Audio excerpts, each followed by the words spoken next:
And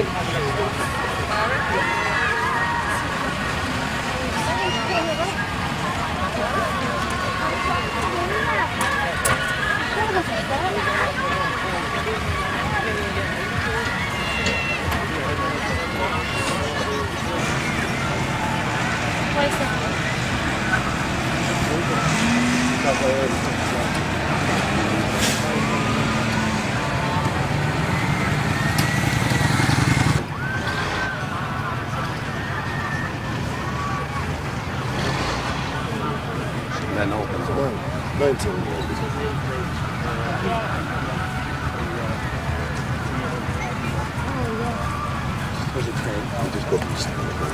I thought I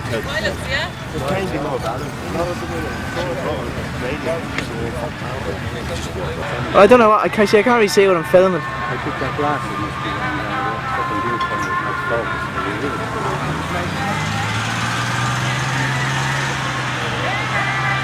Dedicated aircraft and a spare aircraft, and I'm just bringing up the spare aircraft. And have you been involved in many other air shows before? It's the first time in Ireland, basically, and that's about it. Yeah, that's the first time. And this is your very first visit to Ireland, yeah? That's it. And will your pilots be flying again today? Yeah, approximately 4 p.m. I guess. 4 p.m. So what can we expect from them today? What kind of things will they be doing? Well, he's going to try to demonstrate the configuration he's flying is the best one actually to demonstrate the ability to for the F-16 to turn and burn. So turn and burn. The engine is pretty powerful. So the engine is pushing 25,000 pounds to full afterburner. The aircraft weighs about 22,000 to 23,000 pounds.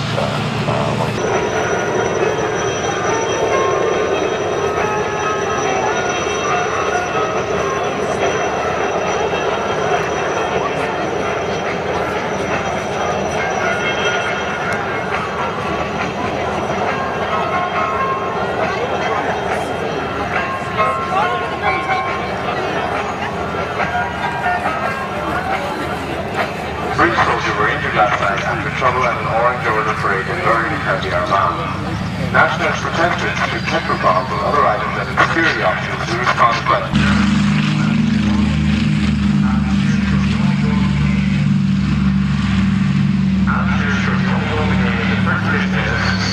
After Thanksgiving, back with briefing after rolling to clearance. Both shooting are taking one motorcycle and lady.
load that a Lancaster bomber carried in the Second World War, the emergency of 1939 and 1945.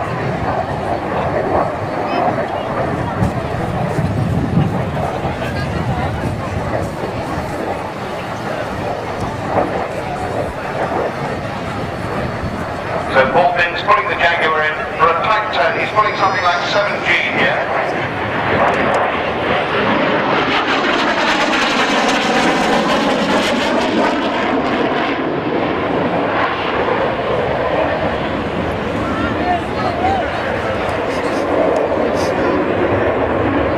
Putting 7G means that it's putting very difficult aerodynamic maneuver to do well. And that's beautifully slow.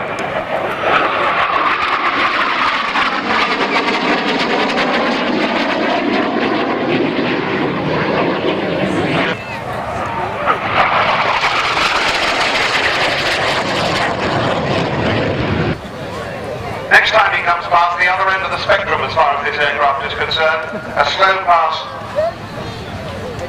with the nose of the aircraft tilted right up in the air. Angle of attack is how they refer to this, which is the angle between the aircraft and the airflow coming towards it. Angle of attack of about 17 degrees.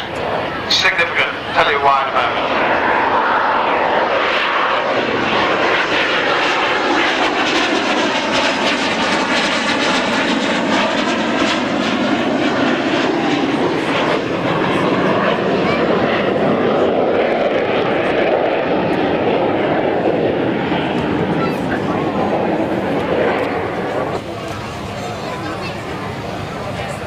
Another hard turn.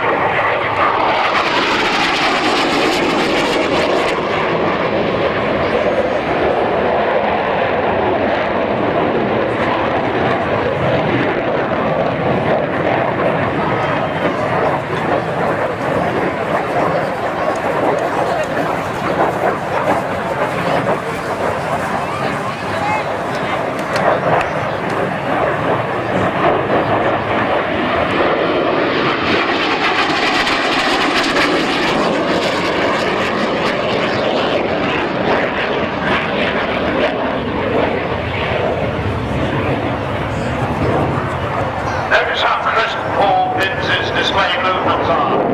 Each time he starts and finishes a maneuver, you can tell it's pumping it, it's going one way, and then there's a crisp movement changing into the next. That's the mark of a skilled aerobatic pilot. 30 all. It's a good start to the day, ladies and gentlemen.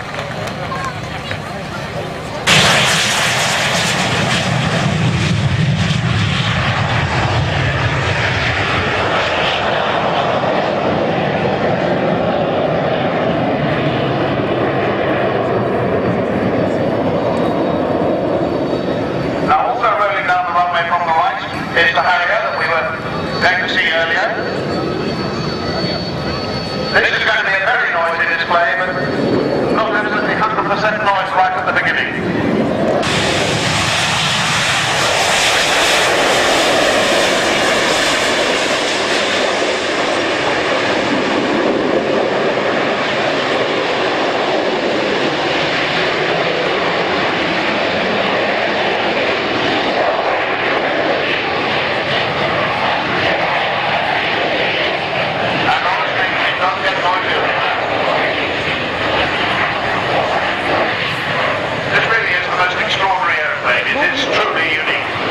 Only operationally viable fighter that's capable of vertical short takeoff landing.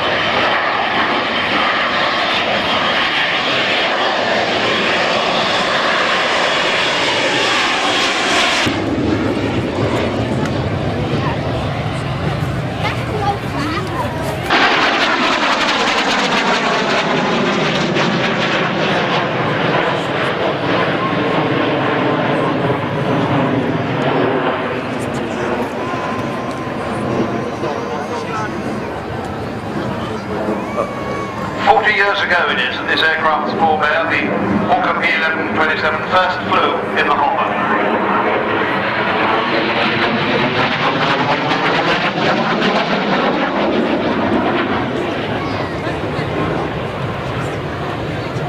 rapid little aileron roll there from Davis, and the next time he comes back he'll be slowing down.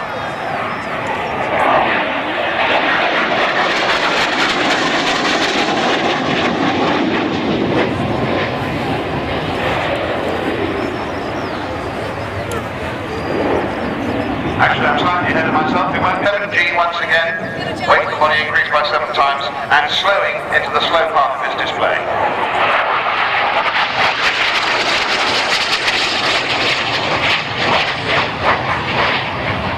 There's the brake. About 80 degrees of bank, hauling the thing hard over, pulling back on the stick, forcing himself down into his seat.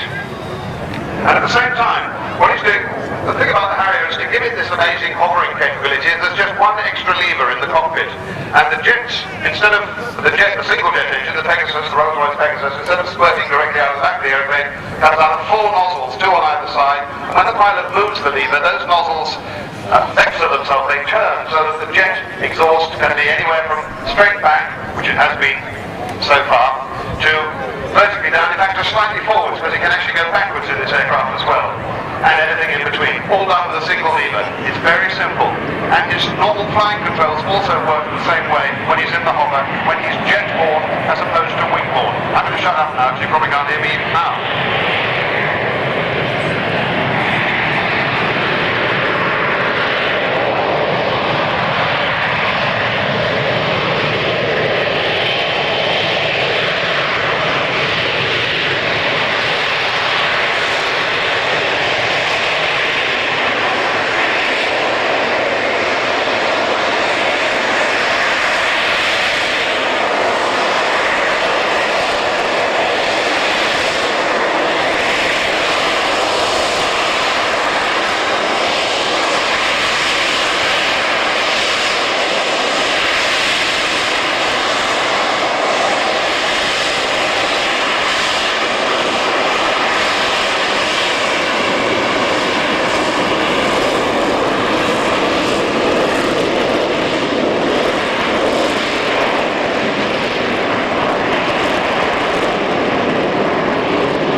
that the Gloucester Meteor was the first jet fighter produced by the British aircraft industry, and it was very successful. Between 1942 and 1954, more than 3,500 Meteors were produced in Britain, and another 300 in Holland by Fokkers. And they went to 12 other air forces apart from the Royal Air Force.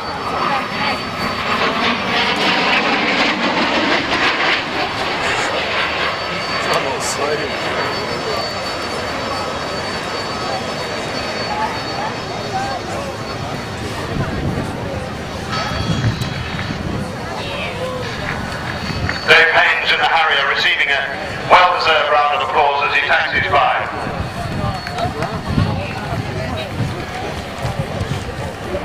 And this time we know he can see it, and that's very nice, thank you. But not to distract from the Meteor, this beautiful old aircraft, in a sense this was the Armstrong Whitworth version. It was the line version.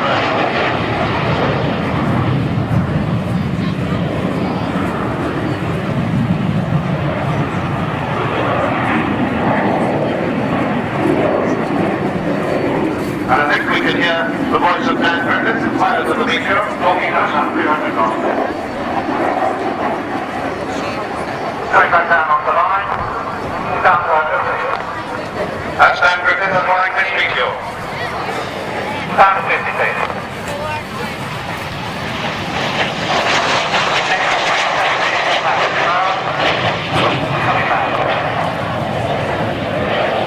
Using about 3G. Looking for power center. Now looking behind me. Position the power center.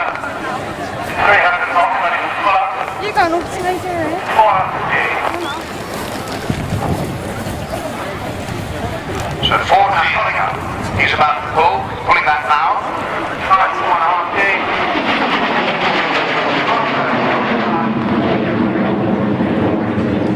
Looking behind.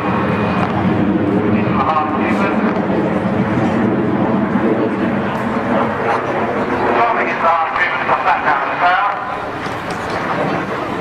Handbrake out.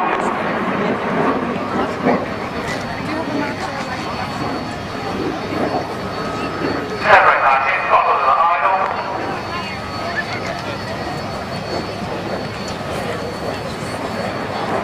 And rolling. And rolling.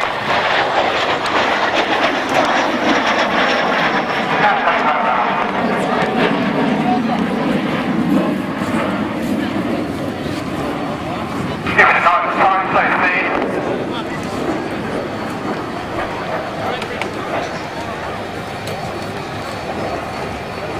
And turning away. 4G.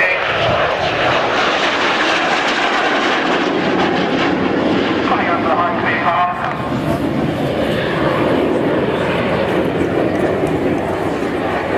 So, second Sean, back to you. Thank you very much indeed, Dan. Dan Griffiths, the pilot of the Meteor. Trying to take my job away from me and doing a pretty good go at it as well. As he can fly at the same time as speaking. I find enough doing just the one. But as he said, high-speed paths coming up from the Meteor, the two Rolls-Royce Derwent 9 engines, flat out, 3,500 pounds each. And look at that.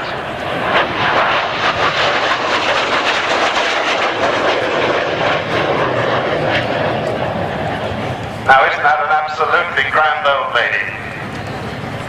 The night fighter version of that aircraft, which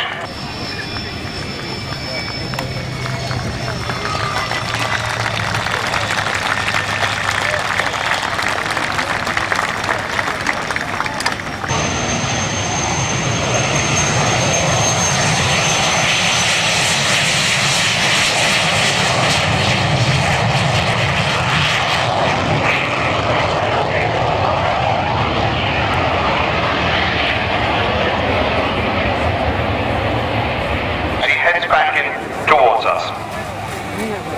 And as he hits display center, we'll see the marvelous platform, the simple shape of this aircraft. Simple elegance.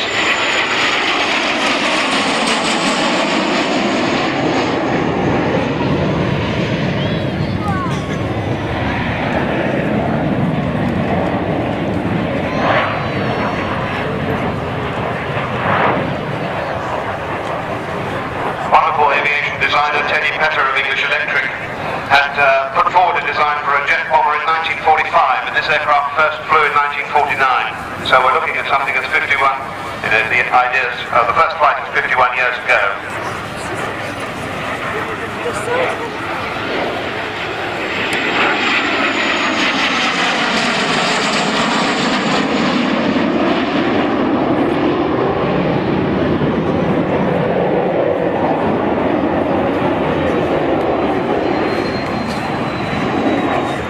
Piper did tell me earlier today that he wasn't going to make this a very steep display today because he's got rather a lot of fuel to go to his second air show in.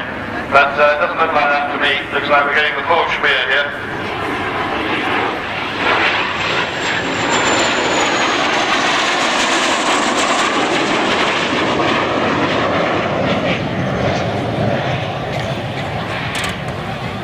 Now as he turns away from us this time, I expect to see the wheels coming down. Well, certainly the flaps coming down and the bomb doors open, so we can see the capacious bomb bay of this aircraft.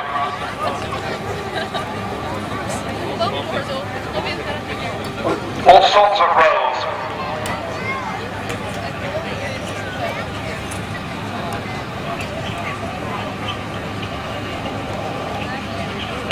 The camera's had to leave us, unfortunately. He's got to go off for his next air show. So that's all we shall see of him. But we've had a good look at the elegant lines of the aircraft.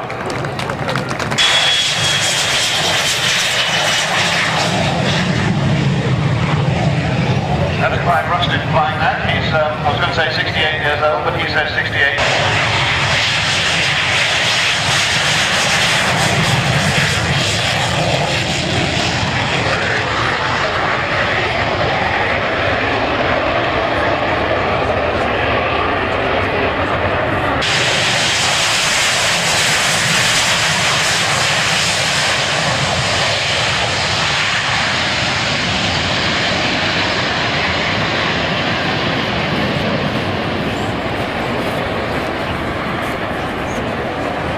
Amazingly modern and up-to-date aircraft, those two.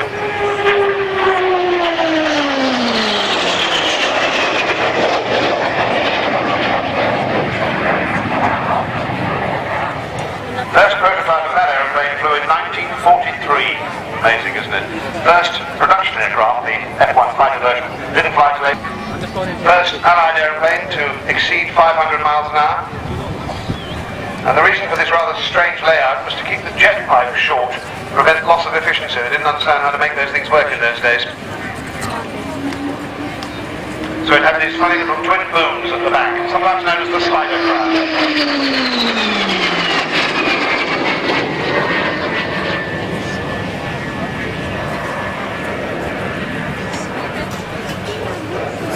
More than 4,000 of these little aircraft were produced. Mostly in day fighter versions, but this was the T-11, which is a two-seater side-by-side aircraft, an advanced trainer used by the Royal Air Force 1952 to 1967.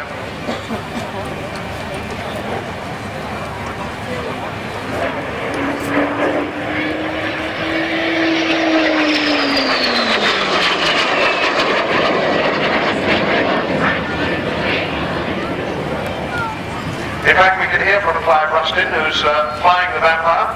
As I said, 68 years young. He'll be doing spot of his own commentary. Actually, once Clive starts talking.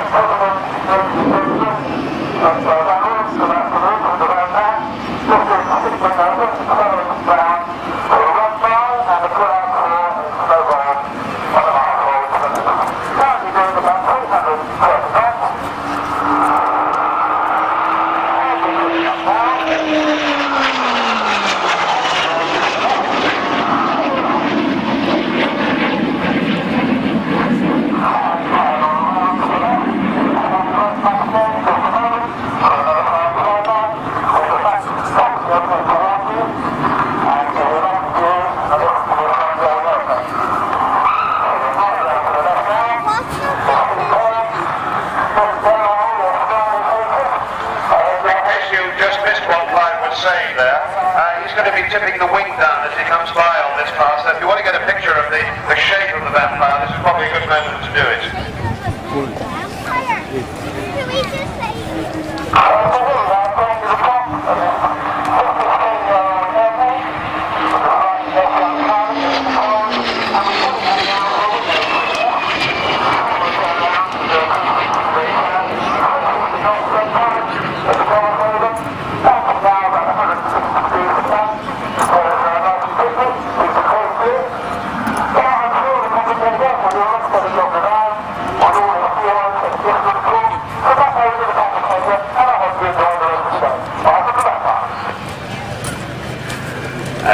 scratch, Clive. Clive Rusted, ladies and gentlemen, what a start.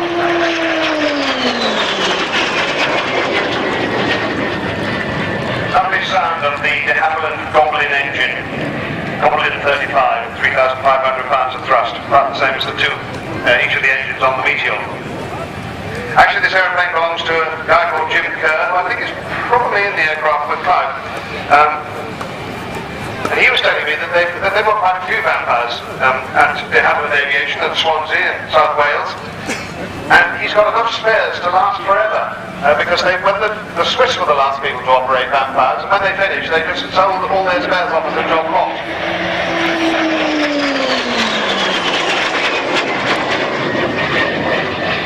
Jim reckons they've got enough bits and pieces of vampire, including whole wings and engines and things, to make at least another 2 vampires from scratch, but they just don't have the time to put them together. That's nice to know. They've also got there something very special, which is a Sea Vixen. Now that was the supersonic swept wing aircraft for naval carrier use, also built by de Havilland. There hasn't been one of those flying for years, but they've just got it flying again, which is very exciting.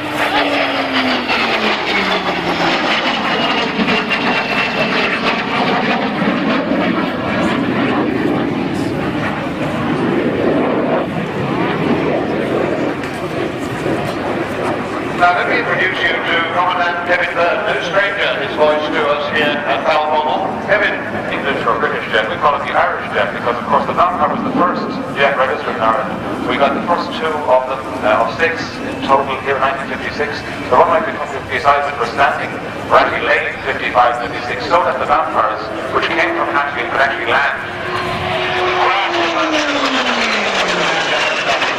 We had the 60s for many, many years here, from 1956 to 1977. The record place where the Book of Register is well known between those years, and the last flight took place in 77.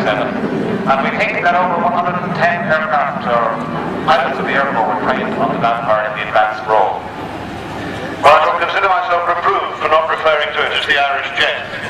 But perhaps if you needed to get to Havilland Aviation for place to go, they could build you a couple, I should think.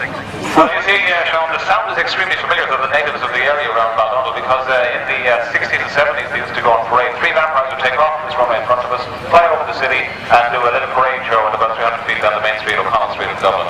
Excellent. Well, very glad to have it here today, beautifully displayed by Clive Rusted, who incidentally, he's a retired wing commander and test pilot.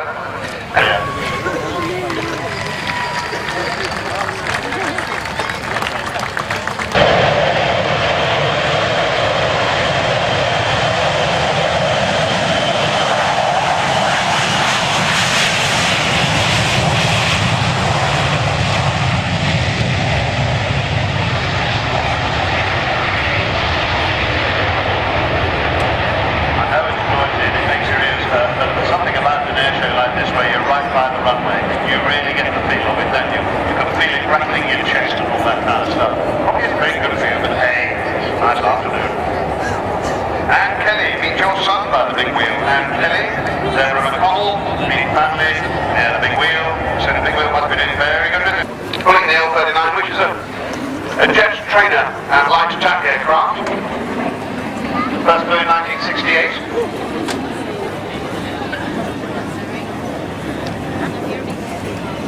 And Chris Hudson, who flies this aircraft, he's really a banker. Who lended him the displays?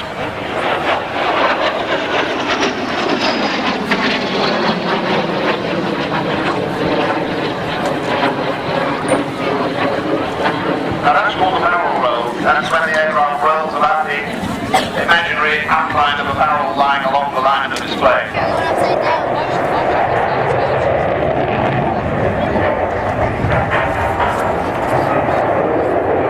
See how he's able to keep the aircraft close to the airfield. Unlike the older jets, which are much less manoeuvrable, this aircraft could really keep it tight into the airfield, which of course means more noise at the time. Really loud again, last couple of years.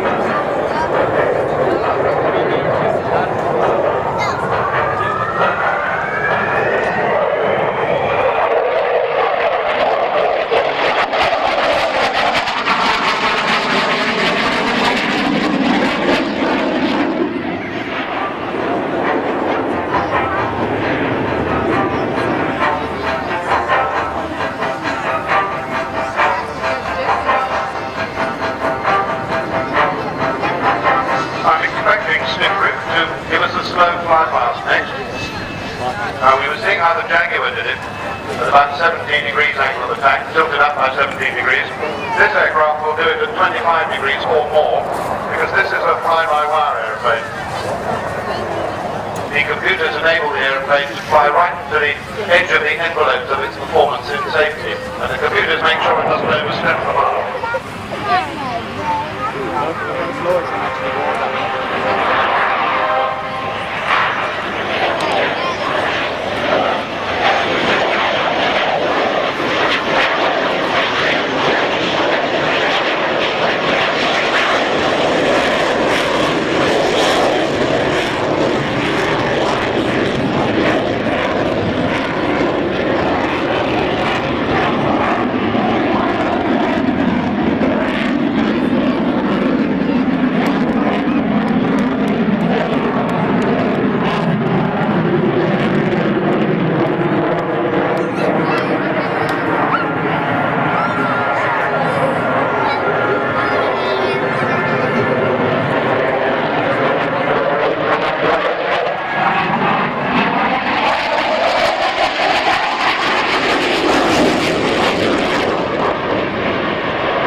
gentlemen, you'll see the Hercules of number 70 Squadron from Royal Air Force Liner as the Falcons line up for the salute and the aircraft flies by.